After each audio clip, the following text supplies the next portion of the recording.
Here we go. Okay, so go ahead and mute your microphones.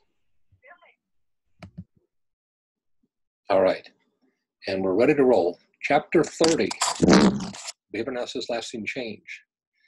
Decreasing behavior using positive punishment and trying to use the minimal aversiveness, trying to not use any more coercion than is possible, than we have to absolutely have to use. Typically in the field, we do everything we can to avoid using any form of punishment, but punishment is a part of life and it does have its role, and we need to understand the science of it. So even though the work you do will probably not use much of this, it's going to be important just to know and understand how it does work in the event you find yourself in a situation where you have to bring in some other form to decelerate problem behavior and replace it with something better. So the main concepts are going to be comparing and knowing the distinction between positive reinforcement, positive punishment, negative reinforcement, negative punishment. For that, I'm going to draw my basic grid again. Give me I might as well turn that off because we don't need to hear that anymore. At least not. There we go. Okay. So first of all, distinguish positive reinforcement, positive punishment, negative reinforcement, negative punishment. Is of course the biggest difference is by the function. In both cases, we're talking about our SRS model, or stimulus response stimulus, or as we know it, antecedent behavior consequence, and then the function. This is the main distinction as far as the effect. And remember, we're always defining these procedures by function. This is a huge part of our field, that behavior is a function of the environment. And behavior, as I've mentioned before, typically if you've got ongoing behavior and you have a consequence, you're either going to get more behavior. Ongoing behavior, you have a consequence. It may have no effect as what you did. Behavior continues, which means it's still being reinforced. Or ongoing behavior and a consequence occurs and you have less behavior.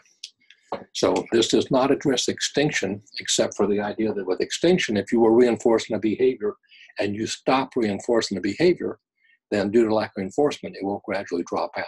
Some will drop out faster than others. We know there's often an extinction burst, but that's not a punishment procedure. It's simply the absence of reinforcement. Extinction is actually sort of an artifact. If you do a lot of reinforcement or no reinforcement, if there's no reinforcement, that's extinction, and then that behavior will drop out. So it is a deceleration strategy by stopping reinforcement. So we're going to talk today about how positive punishment decreases behavior and contrast it with the reinforcement. So for that, to tie everything back to the ABC model, I continue to encourage you to map out your scenarios, map out the ABCs. Just start putting everything going forward and going backwards to, is this an antecedent concept? How is it evoking or abating behavior? Is this a behavior concept? Is it definition or measurement? Is it a consequence? Is it scheduling of reinforcers or punishers? And is it making more or less behavior? So we're just trying to look at scenarios and figure out what's happening here and how do I categorize it so I can be sure to use the right category and the right terms. Okay. So the distinction. First, just to review, we have the FK25, the multiple functions of a single stimulus. So we have the basic, the S, D, for positive or negative reinforcement. And I'm going to put my red here for the minus, because there are aversive properties of a negative reinforcer. We have the S delta, which actually signals that any response will get no consequence. So with extinction, you're not removing anything, you're not scolding, you're not adding anything. With extinction, you're simply providing no consequence for that target behavior. You may be targeting other behaviors, but the SD signals responding under these conditions is not going to result in any change. And then, of course, the SP signals the likelihood of punishment. That's positive for punishment. I'm going to make this the red plus. And then it has negative punishment. Now, the key with the ABCs is that when a behavior occurs, here I'll give response 1, and then the consequence, something is either added, which makes it positive reinforcement, or something is removed.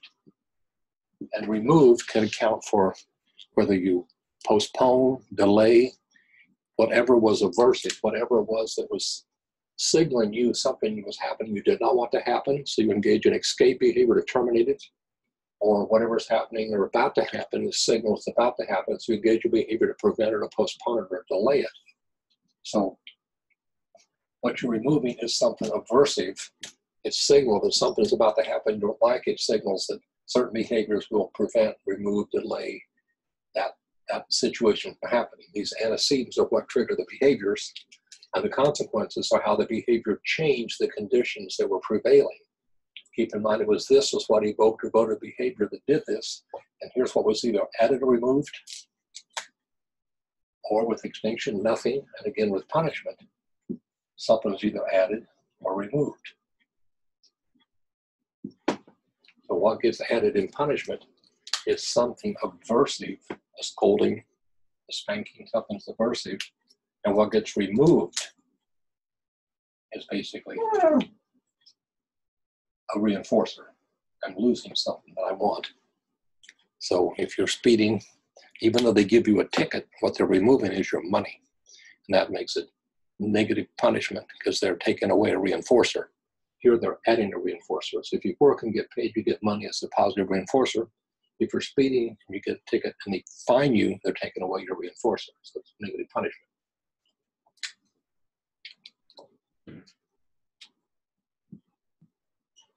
So the distinction is going to be that anytime the behavior changes the environment, whether this is access to a person, place, or thing, or get away from a person, place, or thing, the fact that it's making more behavior, it's either maintaining or increasing behavior.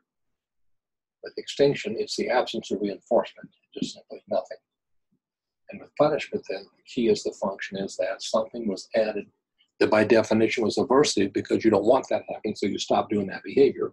Or something's removed, you lost your reinforcer. Someone put in jail loses their free time, so you stop that behavior. So the key is going to be the aversive stimulus happens after with punishment, and the aversive stimulus is signaled ahead of time by negative reinforcement, the behavior that prevents or terminates it. The key is going to be the aversive stimulus is here, its signal is here. This is preventing or stopping it. An aversive stimulus then is going to talk about things that are intrinsically aversive, things that just make you feel bad. Those can be a scolding, lose an act, well, but just back into the category, add or remove. Anytime you lose something that you like that's reinforcing, that can be intrinsically aversive. You feel bad, you lost an opportunity to get a position at a company, or you lost a fine for speeding. And then the book raises the question about how does this masochism work? Because some people get engaged in masochistic behavior and continue to do that behavior. And that would seem like that's an aversive situation because someone's hurting themselves. And the point they make in the book is that a lot of times people have learned the only way to get attention is to hurt yourself. And then someone says, oh, don't do that. It's not good for you. Oh, we love you after all. So to make the point that all these behaviors we talk about, the operant behaviors, get shaped up and reinforced, or they get punished by natural consequences as well as planned consequences. And when people raise the question, well, why would somebody engage in masochism? Because that's painful, that hurts. Well, because there may be the only way to get any attention. And that's one of the ways of explaining something that would seem aversive actually has some reinforcing properties, because the consequences of hurting yourself is someone then pays attention to you. It's so sad how far people will go, but that does happen.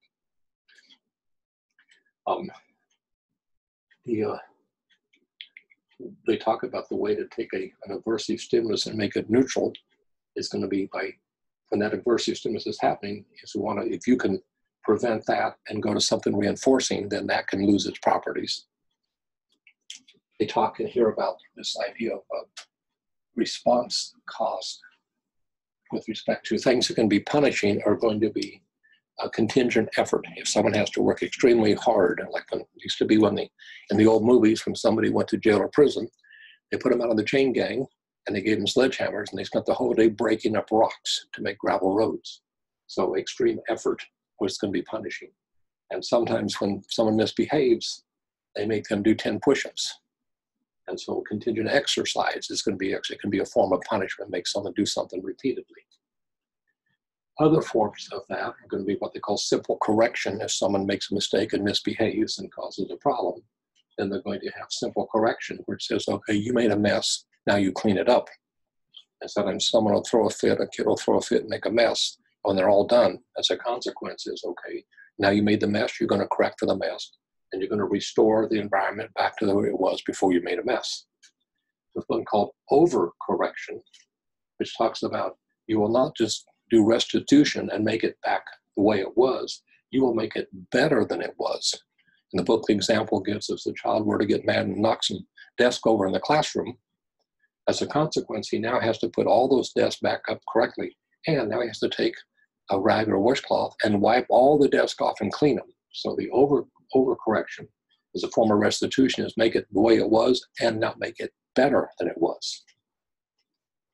The other strategies is what's called positive practice and negative practice.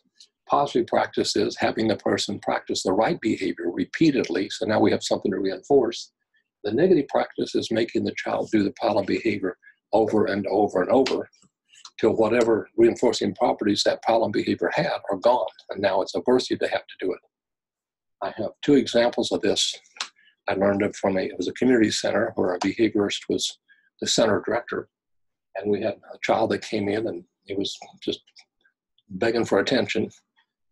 Clearly he was too deprived of it, so he went into the bathroom and he peed on the walls.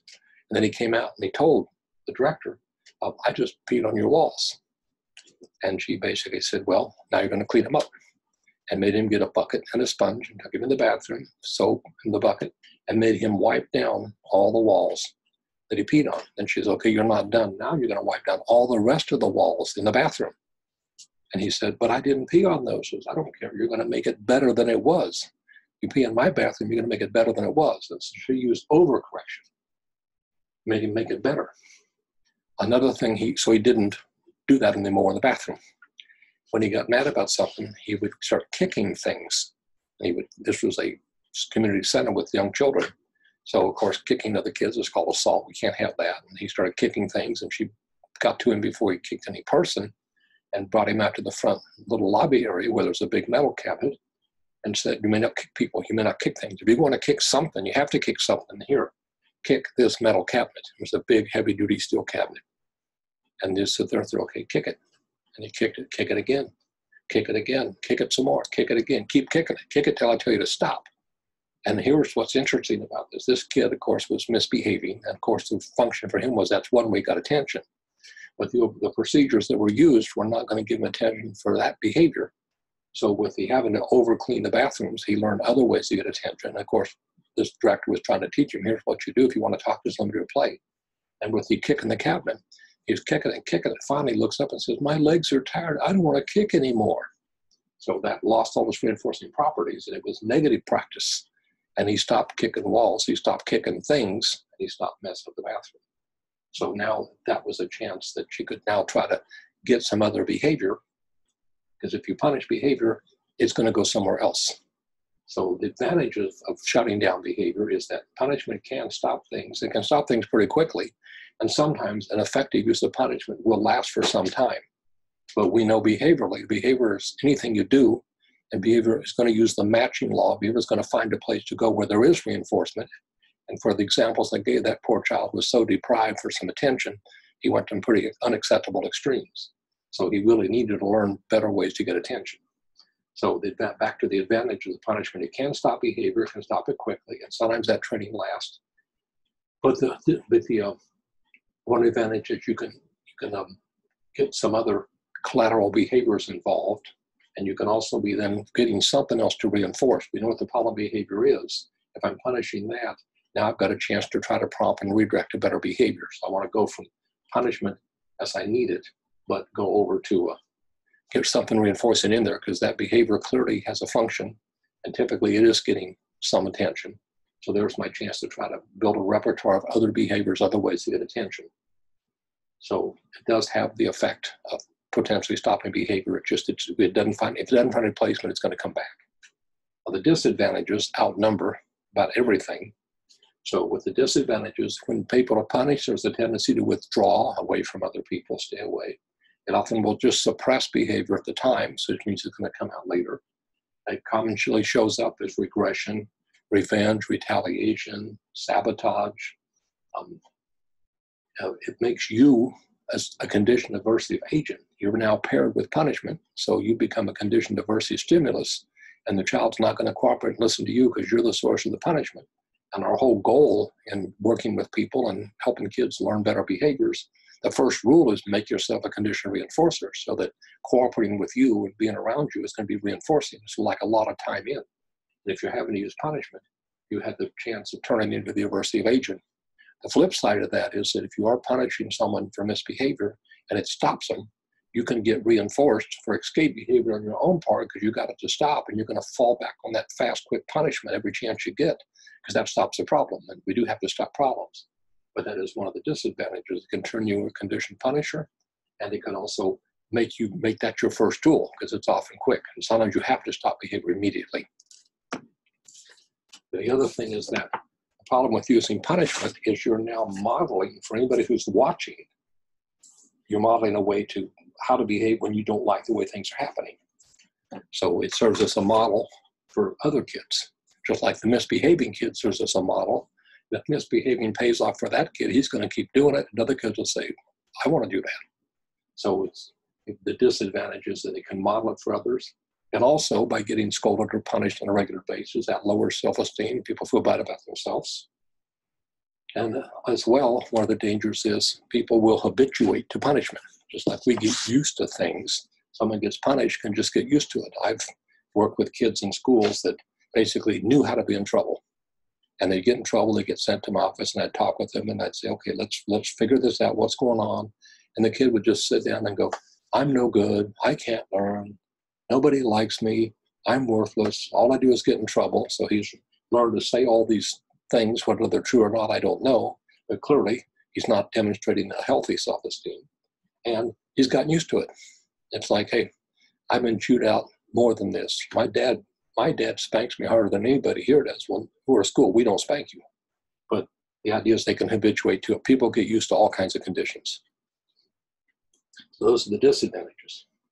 Now, punishment does have its place. It's a natural process in the world, and we, as behavior analysts, understand the science behind it and know how to use it effectively. So the next piece is going to be on how to use it effectively. Is first thing we do when we're having that is we got to find out what's maintaining that behavior. So we're going to do a functional behavior analysis, functional behavior assessment, and find out what is the reinforcer for it, and then use that reinforcer for acceptable behavior. It's like teaching an acceptable replacement. If we can, teach an alternative behavior to get that attention, or teach an incompatible behavior that can still get some form of reinforcement. So first, find out what the function is. This is one of our guidelines always is we got a problem behavior. There's a reason for it. It's working for that person at that time. As bizarre as it may seem, it's working for them. They're not going to give it up without good reason. So we want to teach them a way to get what they want when it's acceptable. Sometimes it's not acceptable, but teach them a better way to get something, to get access, or to get out. If they need to take a break, learn how to say take a break versus knocking things over. And then reinforce acceptable behavior. If we're going to use it, we're going to use effective consequences, which means you want to not just have one punishing situation. You want to have a variety of aversive, a number of things that can happen. My little rule is when you do good things happen. When you don't do good things don't happen. I don't want to say when you don't do good things, bad things happen, but this side of that, when you do bad things and bad things happen, there are going to be aversive conditions. You might lose your recess, you might lose your allowance, you might lose freedom of opportunity, you might lose access to your skateboard or your iPad or something. So if you have a variety of aversives and someone's misbehaving and they realize I'm going to lose a whole bunch of good things, not just, well, I can do without my iPad, I'll play with my other toys. So if you're going to have a variety of aversives, have a variety of things that can have enough aversive properties that those consequences are not worth it. And again, be looking for something to reinforce. A lot of times, aggression or bad behaviors are used to escape and get out of situations. So if they misbehave and get to escape and get out of it, they just got reinforced for escape behavior, which was negatively reinforcing for them. There's always a reinforcer for the problem behavior. So if we prevent the escape and it doesn't work, it doesn't pay off, they're going to learn, I can't get out of it, I still got to do it. The other thing is when you're going to use the punishment, it's just like reinforcement. You want to reinforce as quickly as you can so the contiguity of the response and the consequence are as close together as possible, that pairs them stronger, makes them more effective. So if you're going to use punishment, you need to do it right away. I would hear moms say, well, wait till your dad gets home, and then you're going to get a whooping. Well, that's a little bit delayed. So when the child does misbehave, accidentally breaks a lamp, it gets threatened. When dad comes home, it's like, well, son, I'm so happy to see you. I had a long, hard day. Let's go shoot some baskets. But then it's like, oh, don't forget to spank him. He broke a lamp. So all the good behavior he did from the time he had a problem ends up getting punished, because that's the closest behavior to the actual consequence. So if you're going to do it quickly and do it consistently. Don't do it once in a while and not all the time. Kids say, well, you threaten it, but you never do it. And then the parent does it over the top, and then they feel bad and they don't do it for a few more times. And the kid does it a few more times and he gets punished again. So that's a very inconsistent message. So use it immediately, use it consistently. One issue is going to be about the intensity of punishment. And I know I've seen this question on exams, on board exam preps. It says, when you're using punishment, should you use the least amount possible, a moderate amount, a tremendous amount, or no amount at all? And the point is going to be, if you're going to use an aversive stimulus, you're going to add something, or you're going to remove a reinforcer, that it needs to have enough intensity, have enough power that it will affect the behavior. If you gradually punish and then you gradually raise the punishment and gradually raise the punishment, you get back to the habituation, people get used to it. Research in labs with animals that would shock a rat a little bit for something, but that's where the food was, and they shock it a little bit more, the rat builds up tolerance. So we don't want the person to get used to it and just be able to tolerate more and more. We want to shut it down. If it's worth shutting down, we really have to use punishment. Do it immediately, do it consistently, do enough to shut it down. The whole point of that, stop that so I can get busy with working a better behavior. That's a problem, I got to stop it. If I could just ignore it, that will work a lot of times, but many behaviors have got to be stopped quicker. So you want to also manage the context, figure out from the FBA, what are the conditions setting off this problem behavior? If it's happening with any regularity, there's something evoking that set of behaviors. Just like these SDs evoke certain behaviors, something's evoking that punishment, even though there's punishing consequences. So manage the environment, figure what the context is, and then look at that in your behavior plan in terms of how can I change the context of when this is happening? Do I need to set it up better? Do I need to do some practice getting into it? Do I need to lower the demand? How do I set it up to not produce these problem behaviors? I also want to be programming for generalization and maintenance. There are certain behaviors that will be punished in society. We've got home, school, and community, and we need to make sure that whatever our model is, we're going to have to put punishment in there, make sure we've got something that will also be punished in other situations. So you can't get away with it here and not get away with it here. Sometimes behavior is okay. It depends on where you are. So that's where it's okay to do this, to run around and scream and be noisy, but not in the front room, not when mom's cooking. There's a better place to do that. So looking at the context and then program so we know how will this behavior stay. If it's going to be suppressed or punished, what would the natural environment do? I try to explain when I'm working with a family, if we've got an aggressive child, pointing out we've got to teach them you may not hit people, you may not destroy property. When you turn 16 or 18, depending on the state you're in, that becomes assault. And that will be punished severely. It's assault. And if you're hitting people or hurting people after you're 18, they don't care if you're a special needs kid. They'll put you in a special needs jail. It's still going to have severe consequences. And then, of course, the key is going to be monitor the program so we can make sure that we keep the problem shut down and teach alternatives, teach choices, teach the person, here's the better way to do that. Here's the better way to communicate. Here's the better way to ask for what you want. Here's the better way to earn what you want. So there are a lot of strategies if we are going to use punishment to make it effective. And notice embedded throughout here is do it as positively as possible. Find a reinforcement behavior. If you're going to shut it down, but look for the function and find other behaviors that are acceptable and find a way to reinforce those. Get those in the repertoire so there's no time for the problem behaviors. Remembering the problem behaviors are there because they're working, they're paying off for that child. It's been shaped up, somehow it's working. It's better than what else is happening. So we've got to make sure we engineer our training, our coaching, our support, our teaching, redirection, aim towards better behaviors that will serve the child better, serve the client better. Chapter 1 of Cooper talks about habilitation, where our job is to teach our students, our clients, teach our people to get access to more reinforcers and avoid punishers. So here we know how reinforcement works, we know how punishment works. And since the book was wrapping up with here's alternative ways to decelerate behavior with DRO and negative and positive punishment, the goal is still going to be we always need to replace problem behavior with something that will work. And if we can make it a little bit less effort to get to it, at least we can get them hooked on that new reinforcer. Even though it may take more work later, at least we got to get access to something that replaces a problem behavior. So that, I won't say a nutshell because I took up most of my board, but that's the idea behind a positive punishment, a way to minimize coercion, even though you need to use enough to make it effective. And comparing positive and negative reinforcement, I continue to build the ABC chart. I continue to encourage everybody to, when you're working through scenarios or cases or what have you got your rework setting, keep working on the ABCs, keep identifying what's evoking the behavior, what's reinforcing the behavior. How do I set it up to redirect to better behavior? If I do have to decelerate behavior, have I tried everything possible before I fall back on punishment? So again, that's the essence of chapter 30 on positive punishment and positive punishment decreasing behavior.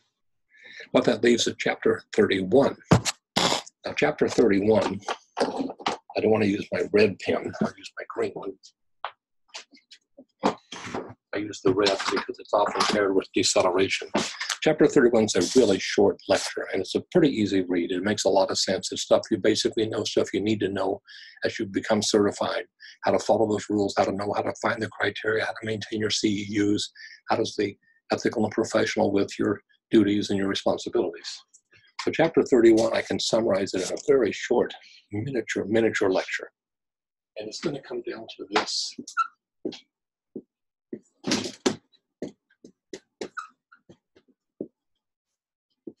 Ethical and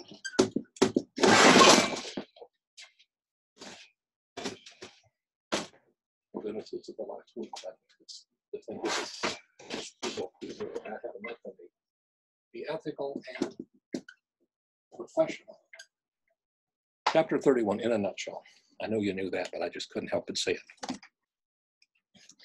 There's chapter 29 and 30. I will put this video on the web like I do for those who missed it or if somebody wants to hear it again. Thank you for the, oh, you spotted the pictures. You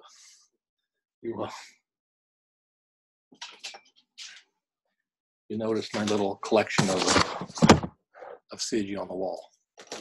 Some people have asked me what CJ stands for, and it's hard to see it, but up here is Cowboy John when I used to be a gunfighter in Blue Hill, Dodge City back in '72, and there's Guitar John, and there's Army John, and there's the Toastmaster John, and there's the Santa Claus John, and there's Dumbledore John, and on and on. So what does CJ stand for? CJ stands for truth and love and beauty and all those good things.